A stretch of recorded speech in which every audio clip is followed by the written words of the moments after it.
আমি ধুবুৰী জিলাৰ তামাৰহাট গাঁও পঞ্চায়তৰ অন্তৰ্গত আমাৰ বৰখুচুৱা চকমাৰী গাঁৱৰ ৰাইজ হয়। আমি দুখীয়া মানুহ।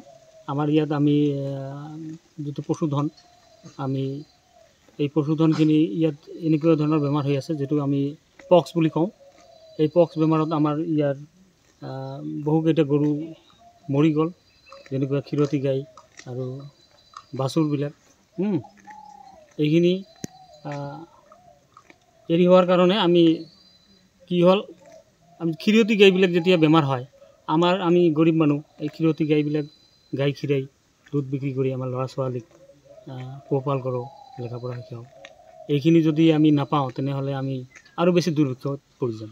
গতিকে আমি চৰকাৰৰ ওপৰত এইখিনি আহ্বান জনাইছোঁ, চৰকাৰে যাতে আমাৰ ইয়াত পশুপালনৰ যিটো ব্যৱস্থা বা পশু চিকিৎসাৰ ব্যৱস্থা, পশু ডক্টৰ আৰু হস্পিটেলৰ এখন ব্যৱস্থা কৰি দিয়ে, এইখিনি চৰকাৰৰ ওপৰত আহ্বান জনাইছোঁ।